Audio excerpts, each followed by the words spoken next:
Selamat pagi anak-anak kelas 11 AKL. Hari ini Ibu akan melanjutkan mata pelajaran Ibu ya. Hari ini Ibu akan menerangkan cara menyusun laporan laba rugi perusahaan dagang. Itu datanya sudah ada ya. Jadi bila diketahui penjualannya di situ 76 juta, terus potongan retur penjualannya 3.600.000, potongan penjualannya 5.800.000, potongan dengan retur penjualan kamu jumlahin, ya kan? Letakkan lurus dengan penjualan kotor ya, baru kurangkan. Jadi 3.600.000 tambah 5.800.000 hasilnya 9.400.000. Nah, 76 juta dikurangkan 9.400.000 hasilnya 66.600.000. Ini namanya penjualan bersih. Nah, berikutnya kita akan mencari harga pokok penjualan. Yang pertama, cara mencarinya adalah persediaan barang dagangan awal, letakkan di kolom ketiga. Setelah itu baru pembelian, letakkan kolom kedua. Terus biaya angkut pembelian. Nah, pembelian ditambah biaya angkut pembelian itu namanya 46.800.000 ya. Setelah itu retur pembelian ditambah potongan pembelian. Ini ya, yang ini nih, yang ini.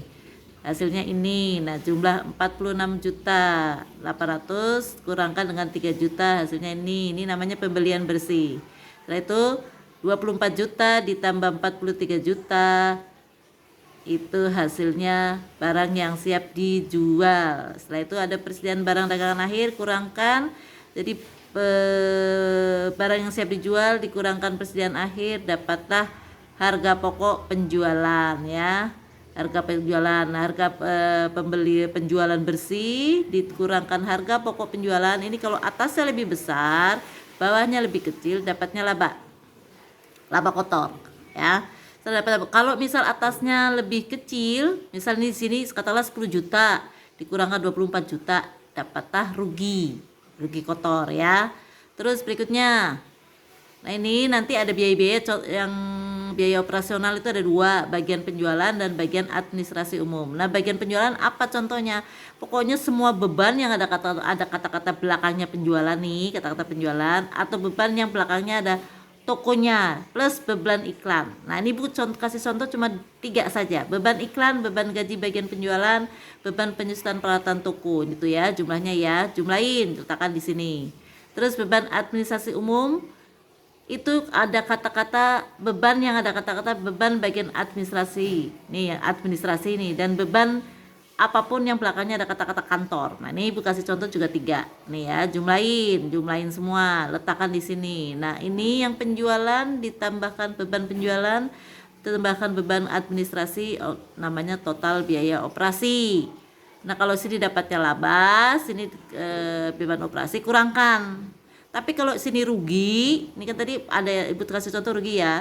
Kalau rugi ini dengan ini jumlahin ya, tergantung ya. Kalau dapatnya laba, bawahnya biaya, kamu kurangkan. Kalau dapatnya rugi, bawahnya biaya, tambahkan. Nah, ini laba bersih operasi. Oke.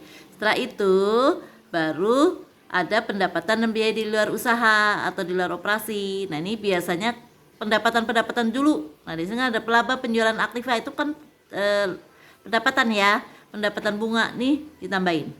Oke, jumlahnya ini. Terus ada biaya di luar usaha atau di luar operasi, sama aja itu boleh ya. Ini jumlahin. Nah, di sini. Kalau sini beban pendapatannya lebih besar ya, dapatnya ini kan pendapatannya 6 juta. Biayanya 3 juta. Jadi di sininya 3 juta nih ya. Tapi kalau sininya misal 1 juta Bu, berarti kan lebih besar sini ya. Lebih besar sini ya.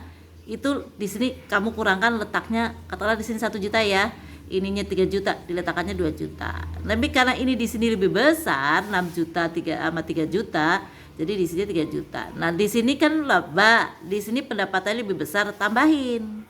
Tapi kalau di sininya 3 juta, sininya 1 juta, ininya 3 juta, kan berarti lebih banyak biayanya. Kamu kurangkan di sini, tergantung ya, tergantung lebih besar mana. Nah, ini karena ini ditambahkan, kamu jumlahin. Setelah itu pajak nih, ini pajak ya, pajak.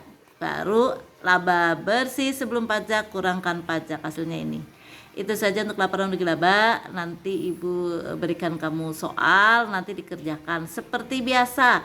Laporan laba ruginya seperti ini, perubahan modalnya nanti sama, Nah, hanya di neracanya ada persediaan yang dicantumkan di neraca itu nanti persediaan akhir, bukan persediaan awal. Ingat ya, yang dicantumkan di neraca nanti adalah persediaan akhir. Itu saja. Terima kasih. Nanti Ibu beri soal dan soalnya kalian kerjakan, kalian kirim ke email Ibu. Hari ini adalah mengerjakan laporan keuangan. Terdiri dari laporan laba rugi perusahaan dagang, laporan perubahan modal, dan laporan neraca. Terus dikirim ke Ibu. Terima kasih. Assalamualaikum warahmatullahi wabarakatuh.